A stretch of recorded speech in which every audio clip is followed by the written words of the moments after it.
long trip, but still, it's, Well, you know. given the conditions in the road, sometimes it can be not long but challenging. Yeah. Okay. All right, we'll start. So, hi everyone. I'm Talia. Thank you for coming and supporting your local independent bookstore. It's going to be a bit of an intimate crowd tonight, but we love to see y'all here. This evening, we have the pleasure of hearing from Melissa Ludtke presenting Locker Room Talk with Dr. Sandy Darity. Melissa Ludtke was a reporter for Sports Illustrated, a correspondent for Time, and editor of Neiman Reports at Harvard. She lives in Cambridge, Massachusetts. Right. And Dr. Sandy Darity is the Samuel Dubois Cook Professor of Public Policy, African American Studies, and Economics, and the director of the Samuel Dubois Cook Center on Social Equity at Duke University. His books include The Black Reparations Project and From Here to Equality. We hope you enjoy this event. Thank you again. Remember to grab a copy of either Melissa or Sandy's books at the register after the talk if you haven't done so already. Thanks. Okay. And Kirsten, who's out here, is the co-author of From Here to Eternity. So we should acknowledge that as well, who I have the pleasure of meeting tonight. So great. So, thank you.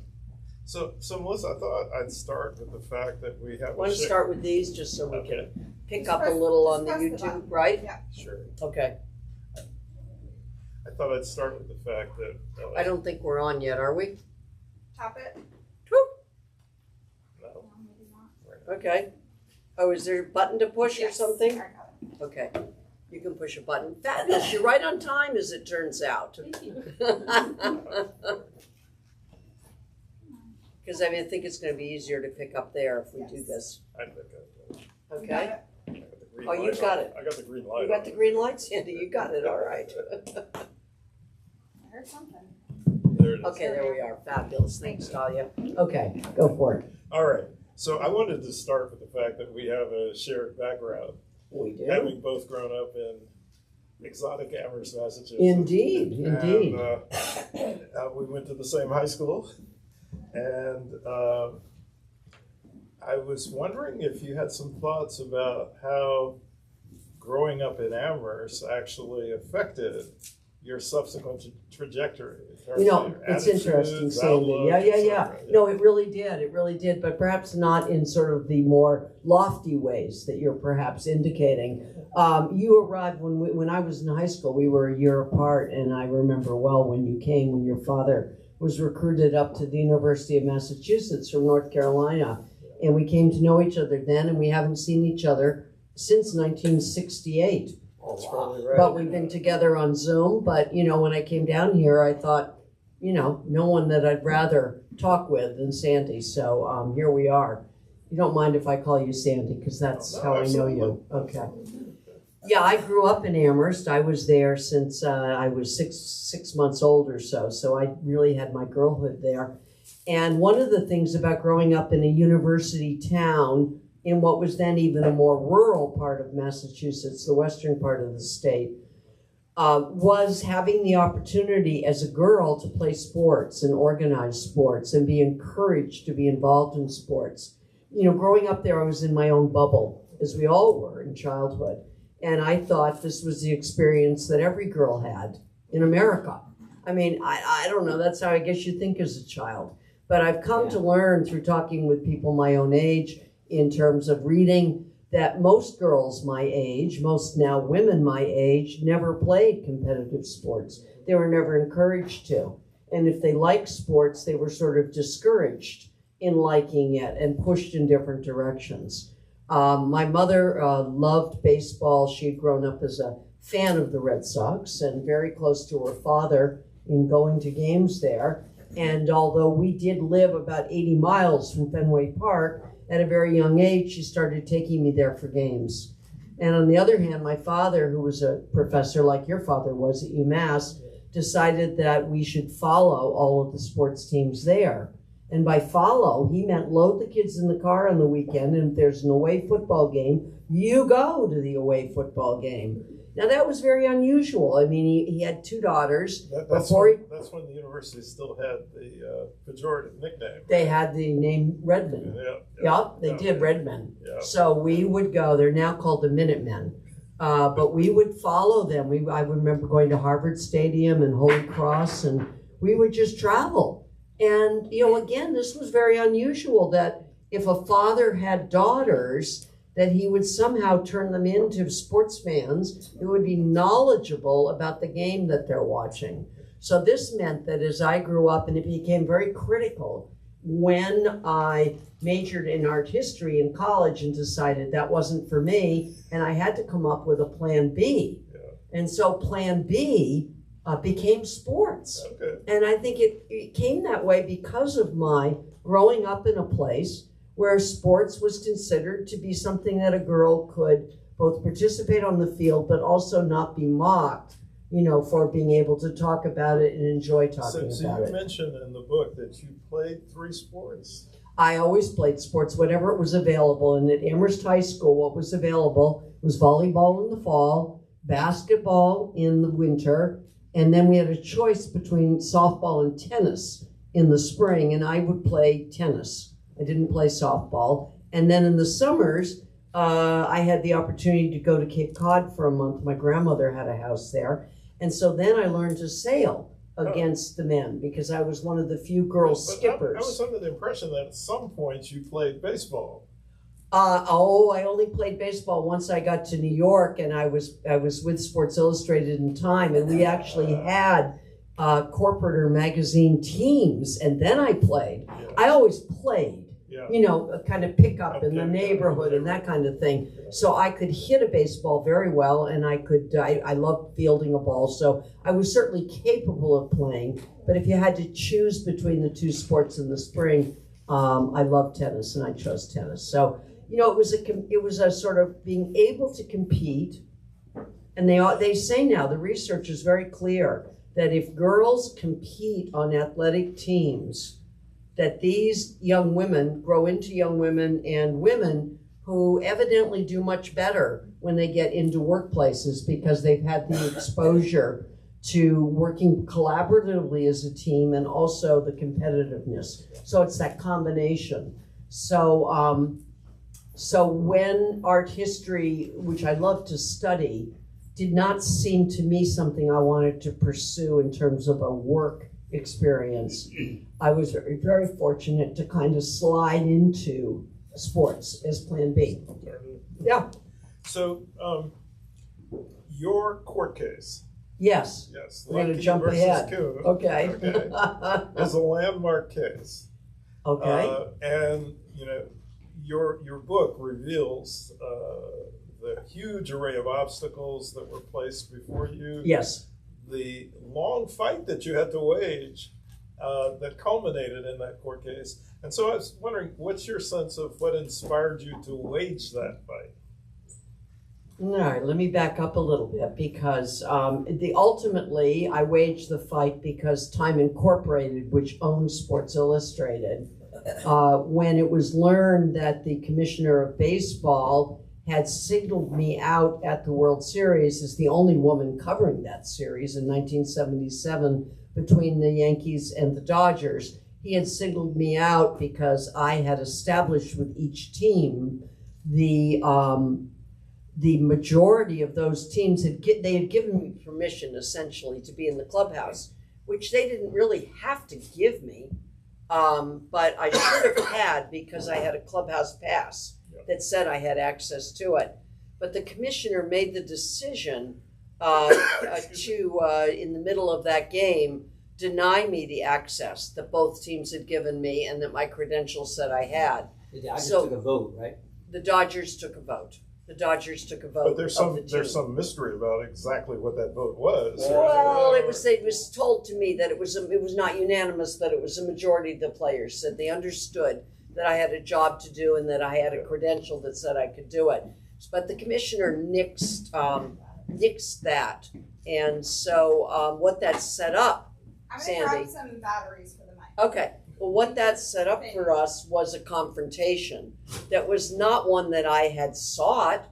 I was literally just trying to do my job. I thought I'd gone through all the proper procedures to do it. And when the commissioner took away that permission that I thought I had, we went into a series of negotiations, meaning the magazine did after the World Series. Yeah. What happened is that Commissioner Kuhn who had studied law at the University of Virginia, had practiced law in New York by that point for 15 years, evidently was unaware or ignored the decision in Brown versus Board of Education, that had declared 9-0 in the Supreme Court that to have a separate policy was not to have an equal policy or practice. So he seemingly believed that providing me with what he called separate accommodations would be an equal experience for me in doing my job. We fundamentally disagreed with that, but we could find no common ground to meet in our disagreement. And so by November, I was asked by the people at Time Inc. if I would be willing to put my name on this lawsuit as the plaintiff. 1977. 1977. And so I decided at that time that I would put my name on. I was grateful that they were willing to pursue it. And here's the other thing. I might have been grateful, but I was equally naive. I had no concept that this would turn into not necessarily just a legal battle, but a cultural struggle, a cultural battle. And in the end, I would very much lose in the court of public opinion. I would be charged with being an immoral person for wanting to do this. I was portrayed as a woman who was doing this so that I could leer at naked men. It was basically a narrative frame about me in the public sphere through cartoonists, through skits on late night TV, Saturday Night Live, what the sports writers wanted to say. They did everything they could to avoid talking about it as a legal case, as an equal rights legal case, which is what I do in the book. So it's as though, I've waited 46 years, but it's as though the men who had the typewriters and the microphones and the cameras at that time, they're the ones who controlled those. They told my story then. And now I get to tell my story the way I saw it, which was a woman who wanted to do a job. She was being prevented from doing her job due only to her gender. And she decided to go to court and argue that under the 14th Amendment, which offers all of us protections, and the Equal Rights Clause, Equal Protection Clause, we fought it based on that, and we won.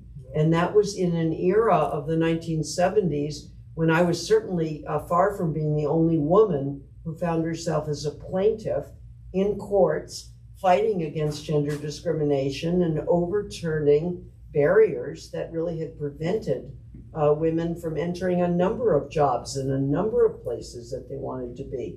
So mine was one of many, but it stood out in large part because it was turned into a case in the public mind of me invading a men's space and invading what the commissioner liked to call their sexual privacy.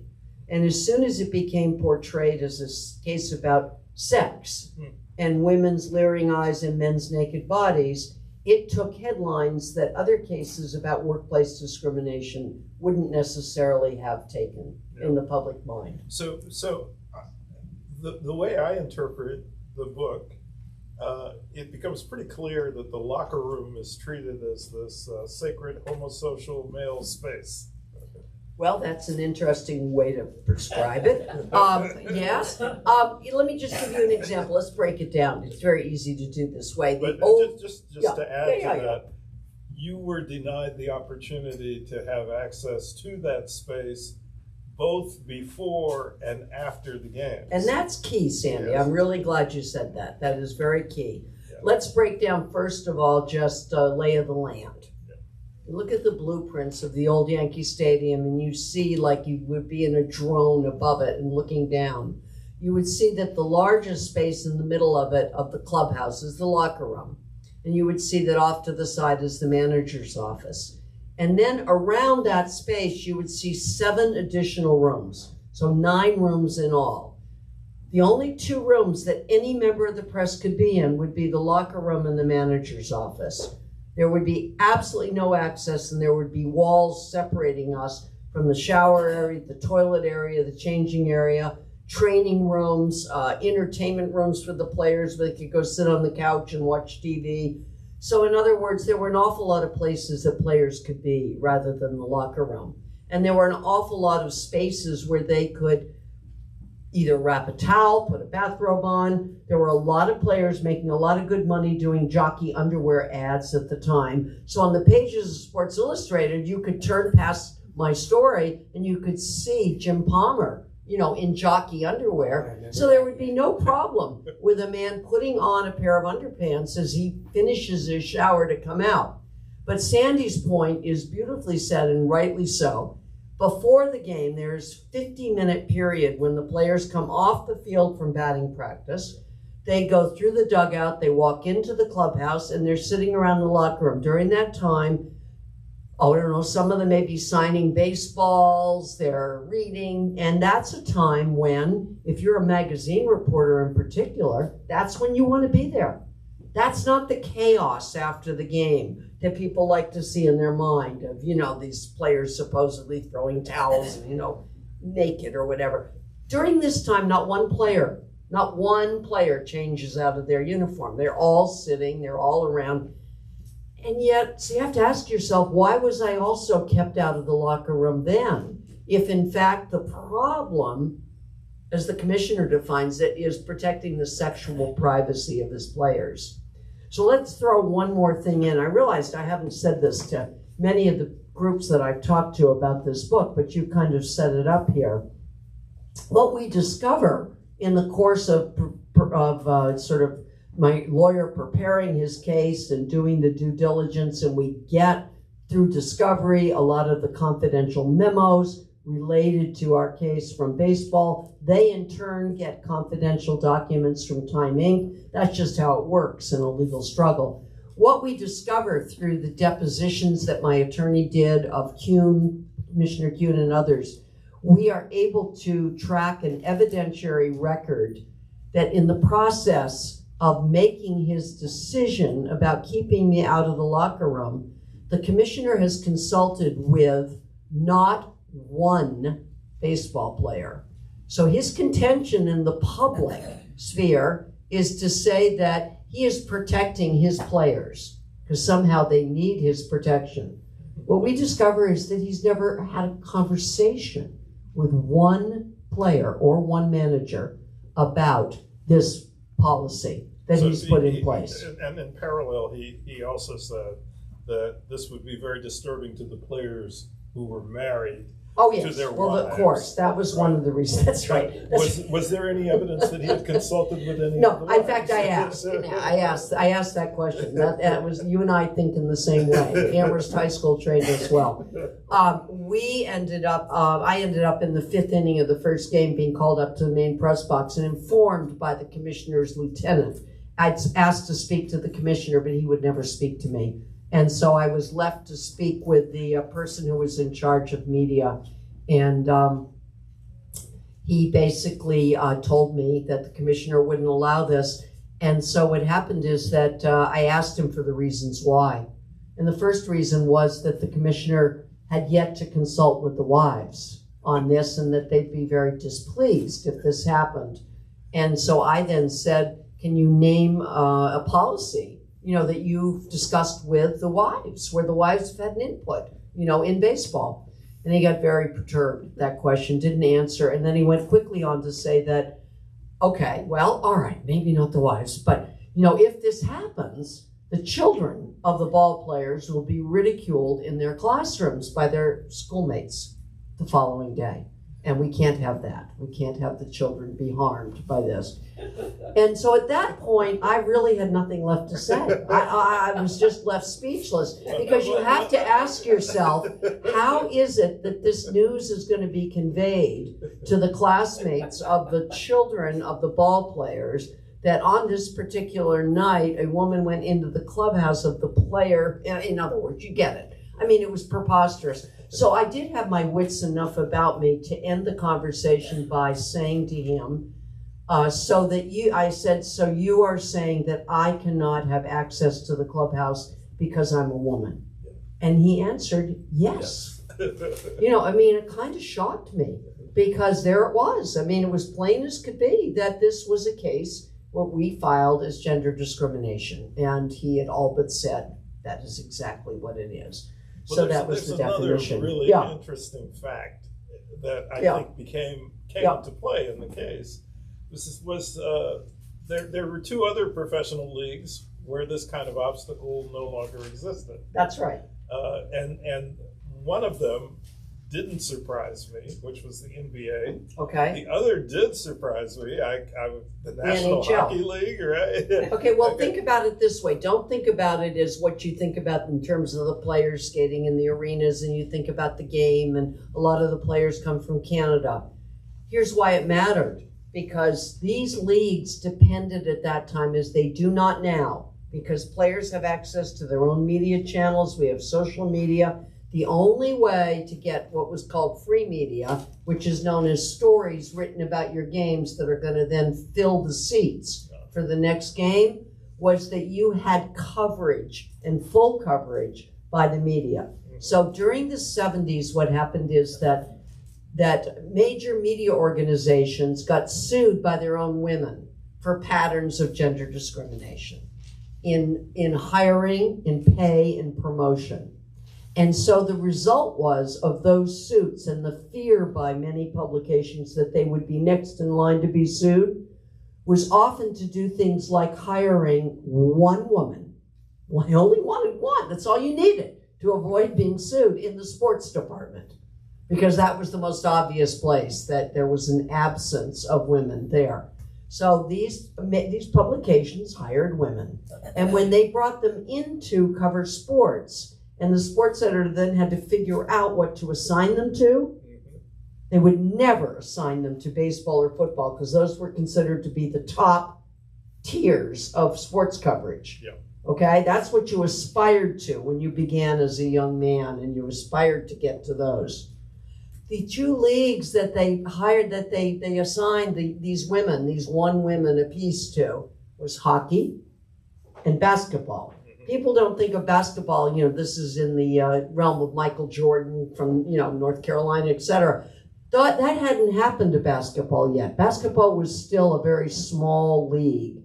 It wasn't getting that much coverage. And both these leagues were desperate for coverage. Okay. So when they saw that there were a lot of women covering them, the president of the Hockey League and the commissioner of the National Basketball League, who interestingly at that time was Larry O'Brien, who later came to national fame because he was head of the Democratic National Party during Watergate. It was his office that was broken into at Watergate. But at that point, he was the head of the NBA. They wrote letters to the teams saying you should make every effort possible to provide full and equal access to all reporters credentialed to cover your games. Okay. When that happened in 1975, because it happened at the same time for hockey and for basketball, we found out through the discovery, reading confidential memos from baseball, that it was exactly that time that the commissioner developed his policy, which would be just the opposite. If a woman comes along, she is to be kept out of all clubhouses. But he never announced it. He put it in a desk drawer. And that policy sat in the desk drawer with him assigning the man who delivered the message to me that night in Yankee Stadium. He assigned him to check in periodically with the baseball clubs and see what was happening with this.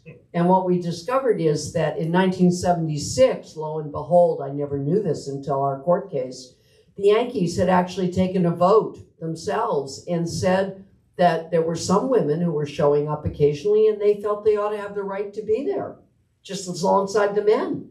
And it turns out that the commissioner found out about this, made a call to the Yankees. Again, we didn't know any of this at the time. It was never reported by anyone. Made a call to the Yankees, PR people, media people, and said, shut this down. Shut it down now.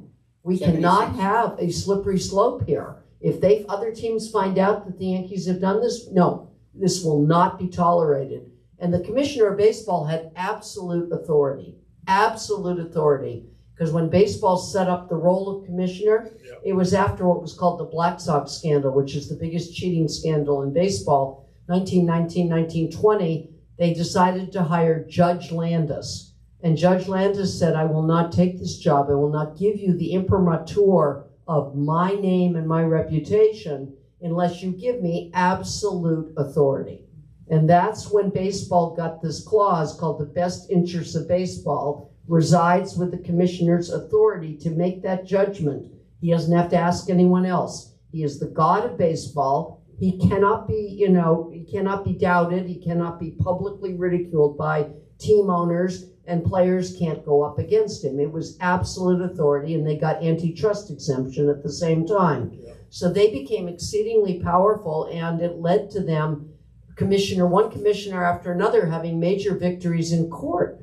Just prior to my case, and you sort of wonder sometimes, well, why did he decide he could take on my case, which seemed pretty obvious that separate was not equal. There had been a ruling on that.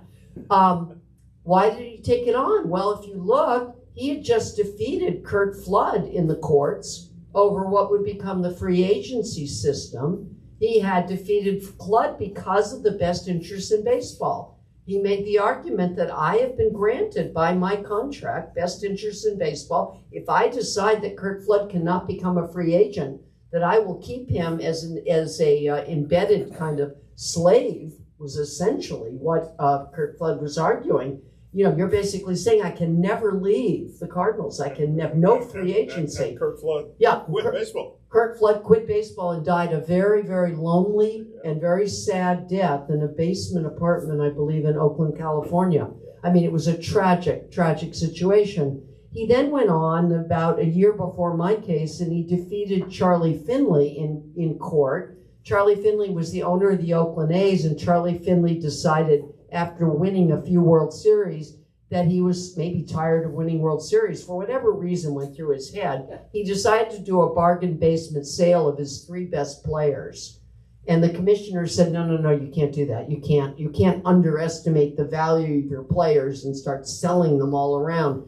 In the best interest of baseball, that's not a good practice. And that case had gone to an appellate court, and he lost.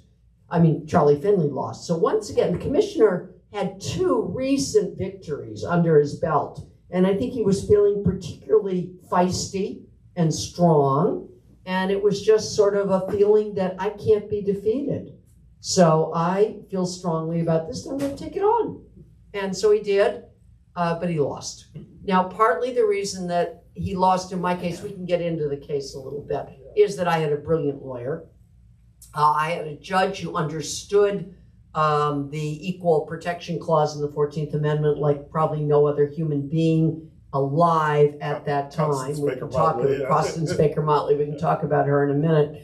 But, the fact that I won really was the fact that they tried, but they completely failed with Judge Motley in arguing that this was a best interest of baseball. Well, memo to Commissioner Kuhn, I do not work for you. I am not an owner. I am not a player. I am not contracted under baseball. So no, best interests of baseball don't necessarily fit in the way they did with Flood and with Finley. And then you want to talk a little bit about Constance Baker Motley, or do you want me to? Or no, you go ahead. It's fabulous. When you take a case to federal court, I didn't know any of this, but when you take a case into federal court, as we found out now with many federal judges who've been assigned to cases that we're following in the news, they spin a box. And in that box is the name of all of the available judges, ones who are not sitting on cases right now that won't enable them to take on a new case. And so they spin the box in early 1978 at the Southern District Court of Manhattan, which is the oldest court in our nation's history. It's the mother court, the only court founded before the Supreme Court. So they spin this literally old wooden box, and out of the box, the clerk pulls the name Constance Baker Motley. Pure serendipity. Pure serendipity. But Constance Baker Motley, who is she? Well, let's say that if you go to the post office today, you can buy a forever stamp, thank goodness, with Constance Baker Motley on it now. She has been for too long a hidden figure in American history. She was with the NAACP Legal and Education Defense Fund from when she was a last year student at Columbia Law, when she went to work as an intern with Thurgood Marshall, who then ran it. And to make a long story short, she becomes the first Black woman ever appointed to the federal bench by Lyndon Johnson in 1966. And when I arrive, and that's based on her legal record, she took 10 cases to the Supreme Court, arguing them as a Black woman lawyer in the 50s and 60s after writing the draft brief for what became Brown versus Board of Education. And Thurgood Marshall had sent her to the South to essentially dismantle Jim Crow segregation. Why did he send Connie, as he liked to call her, and that a lot of people called her that? He sent Connie because she was the only woman working in the NAACP LDF, and he was fearful that if he sent a Black man or himself there, that Black man might not live to see the result of the court cases that he was arguing.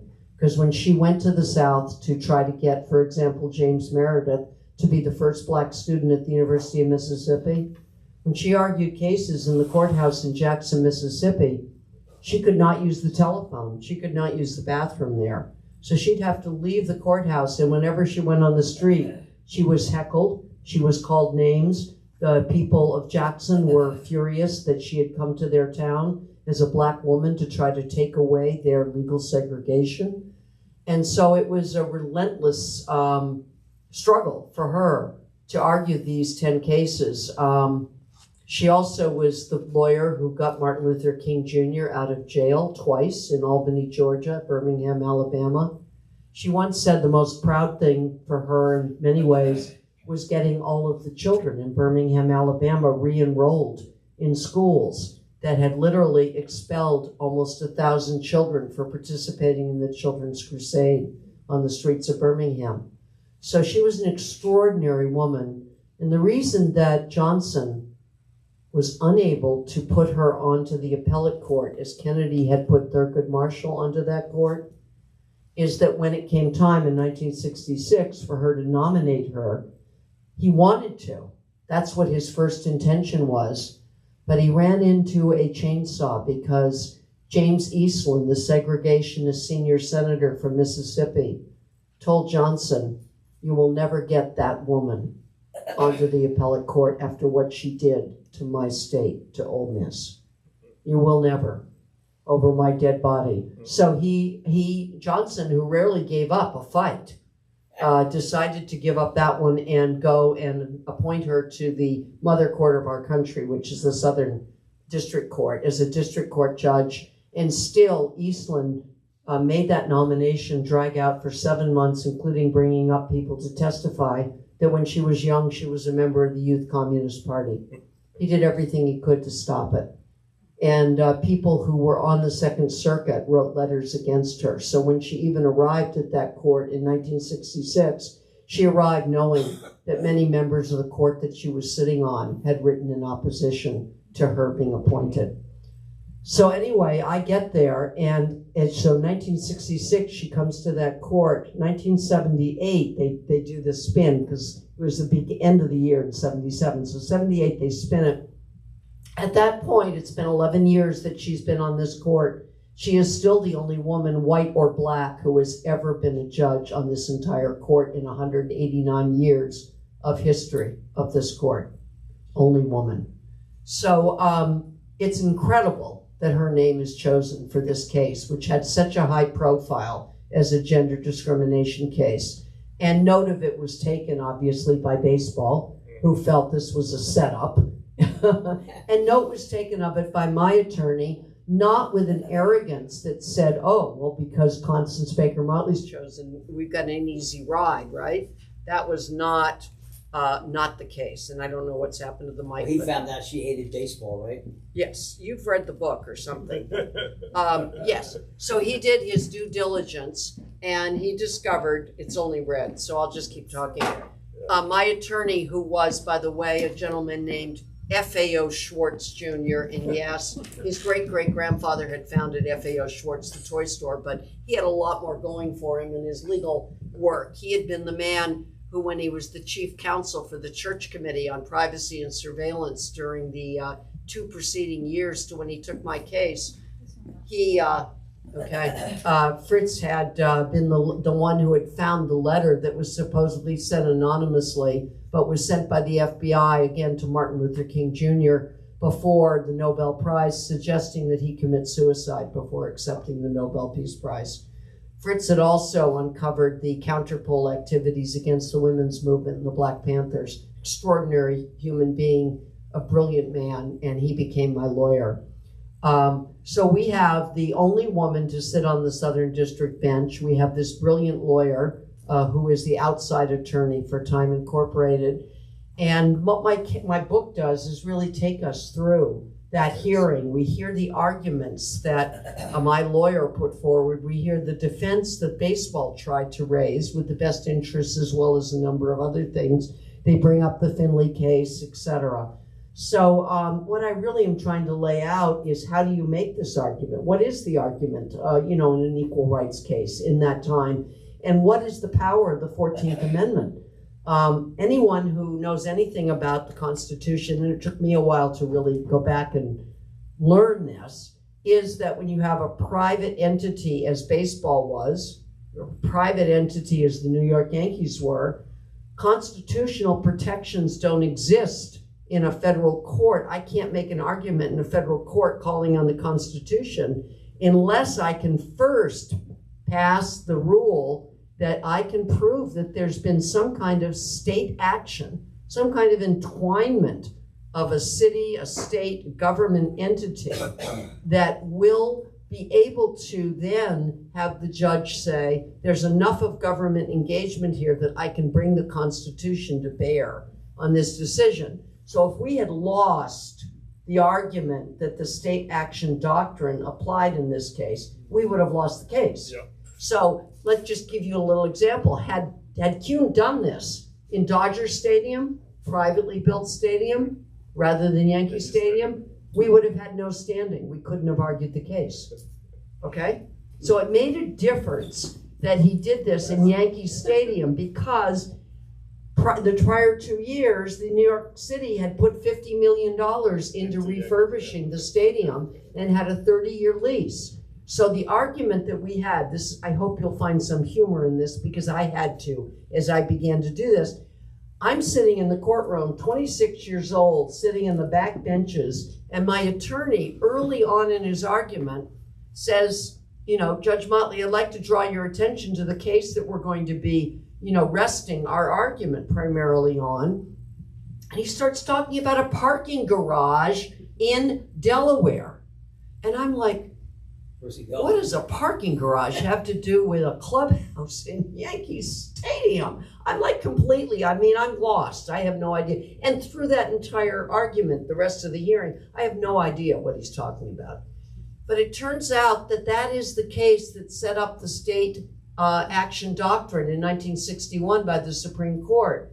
Because in that case, you had a public parking garage, you had a restaurant in it. So just think of the analogies here. Yankee Stadium, clubhouse in it, a parking garage, restaurant in it. That restaurant refused service to a black man named Burton.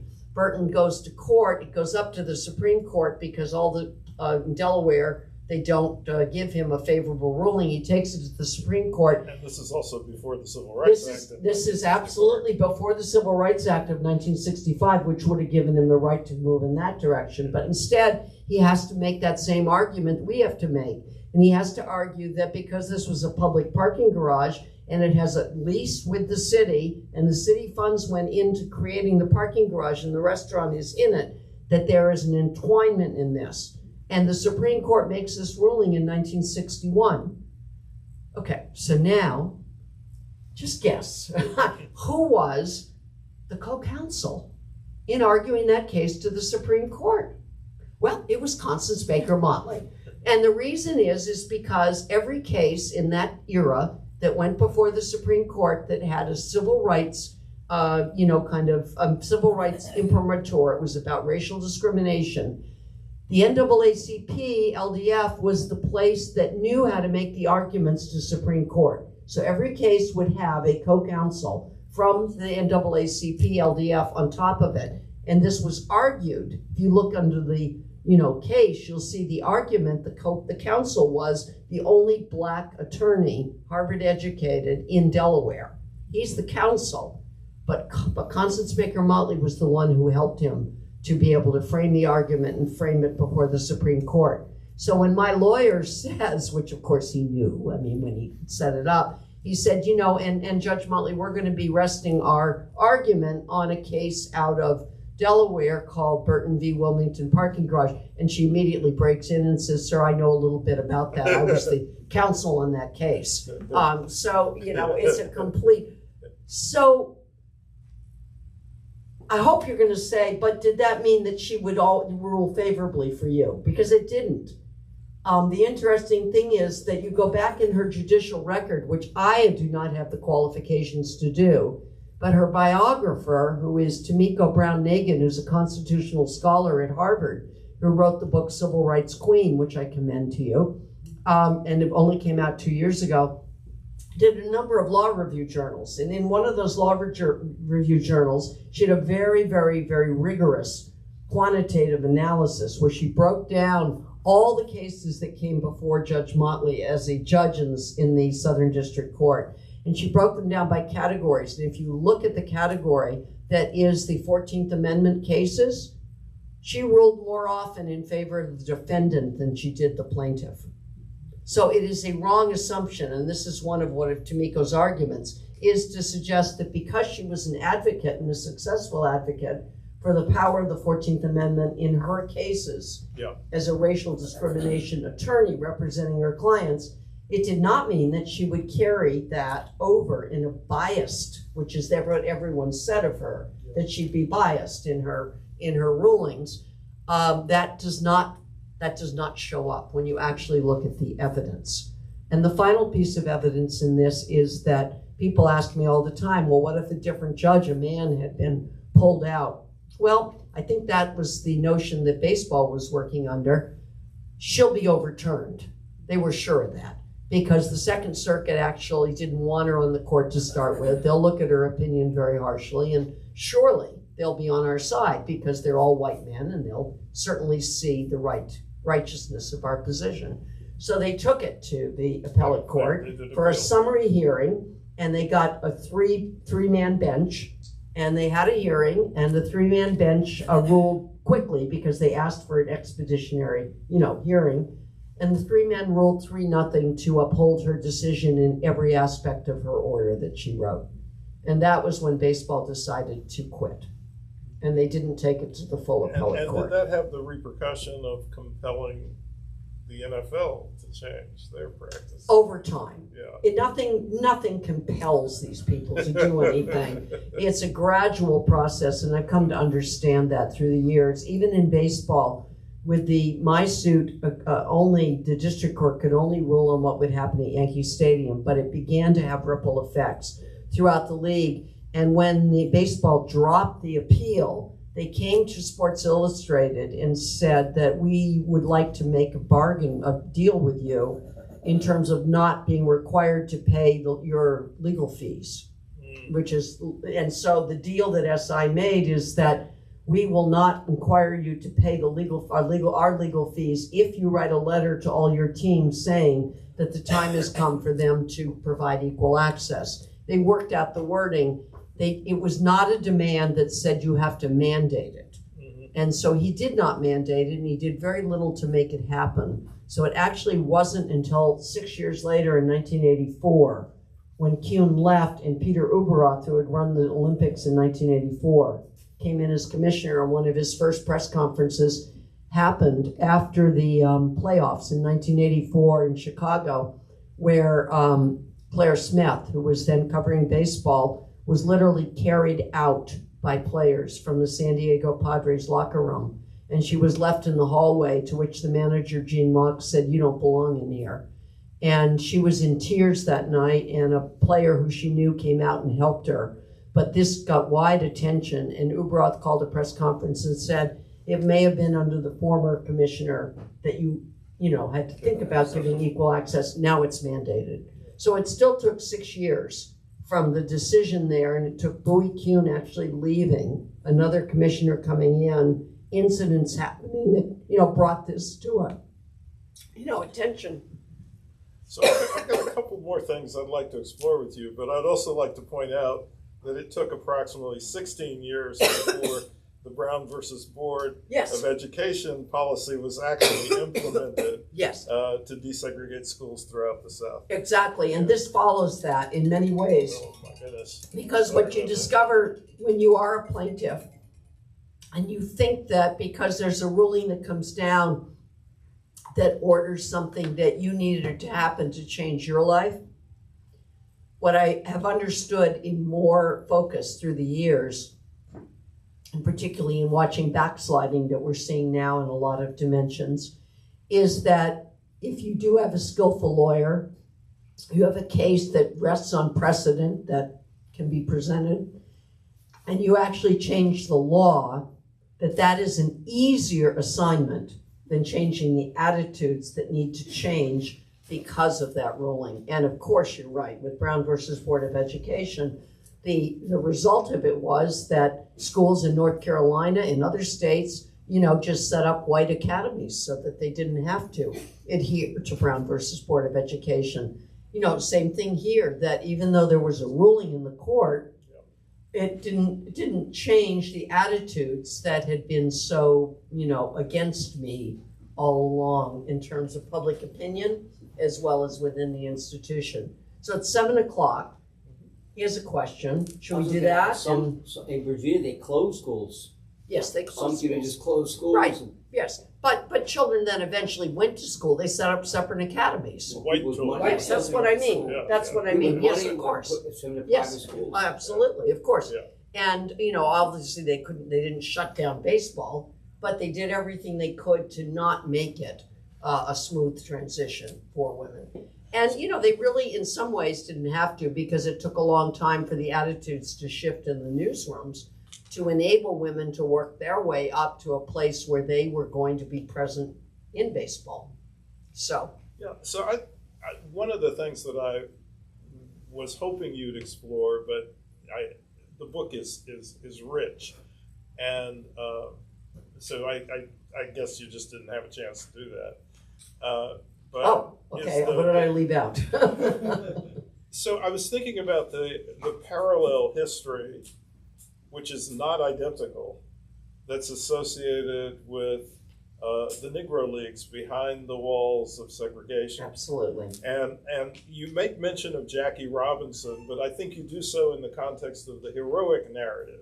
I do. That he's You're the exactly agent, right. He's the agent of integration. That's right. I do that. But there's obviously a subversive narrative which says that the move to integrate Major League Baseball was primarily intended to destroy the Negro Leagues.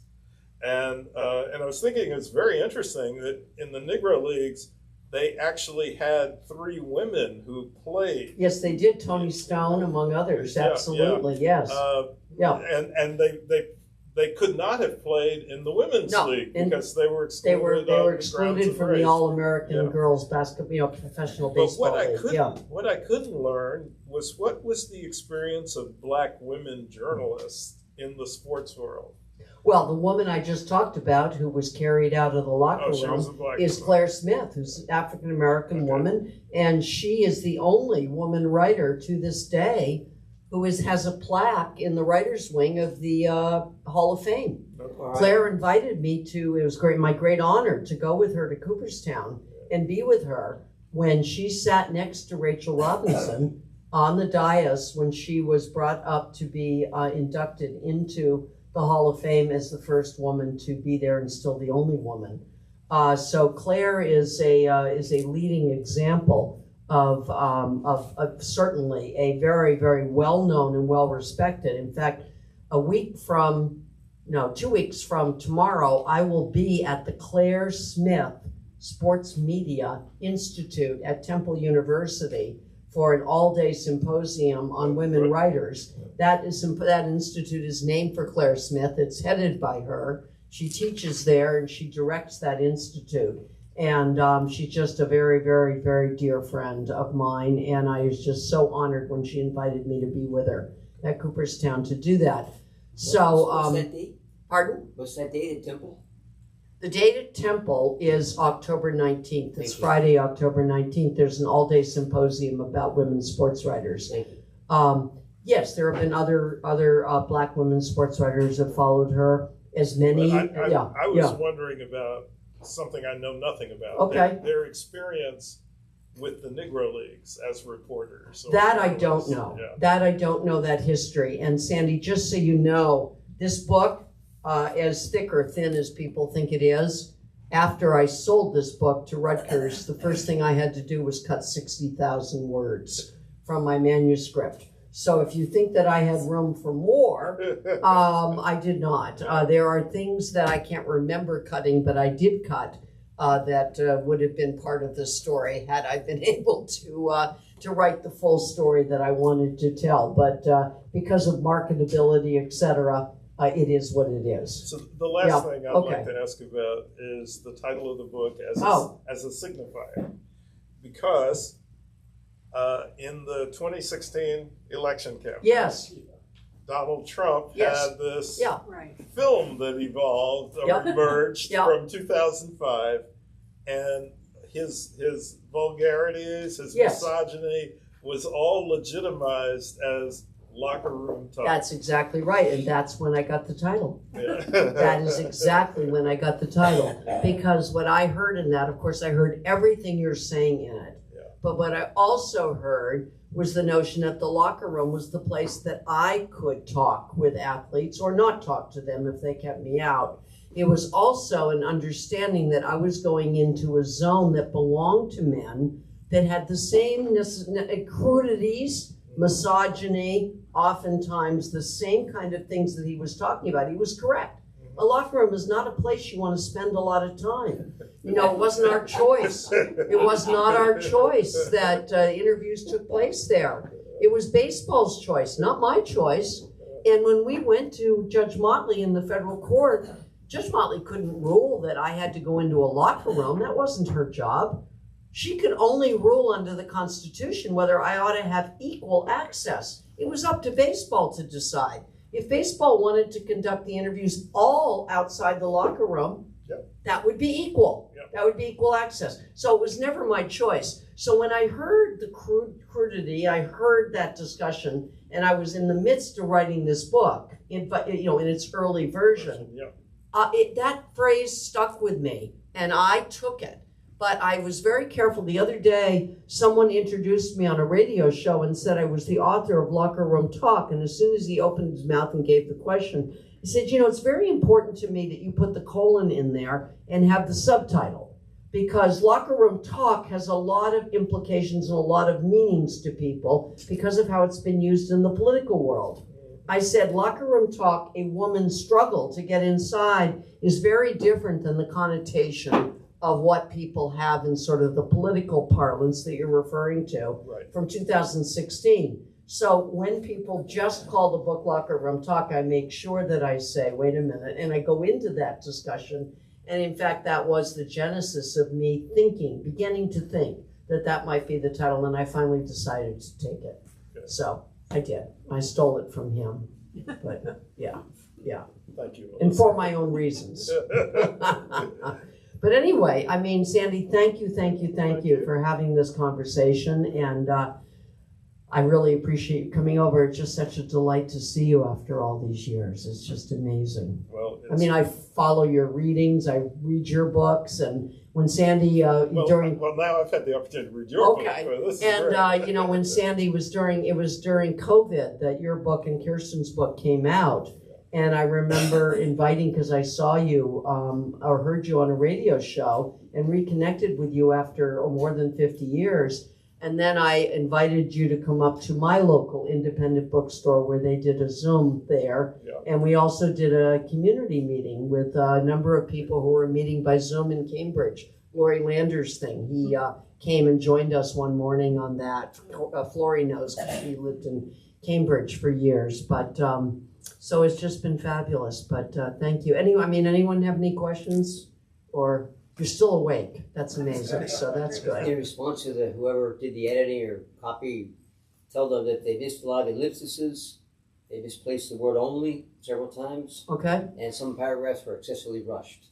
there you go. If you need that, I will certainly convey that. Certainly, you've I don't know, already style conveyed it correction to the and- writer They who missed a lot wrote of those ellipses rushed and- paragraphs. But there you go. Okay. If you need that to, Well, of course, thank you. I appreciate that, and I'm sure Rutgers will enjoy that. maybe feedback. not. Well, for the Yeah. second edition.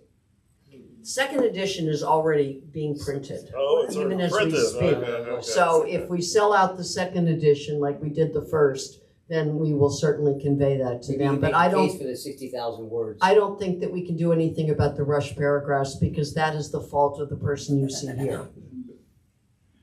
So, there we go. That's one of it. Yes. They're responsible for the other stuff. Well, okay. All right. All right. All right. Very good. All right. Thanks a lot, everyone.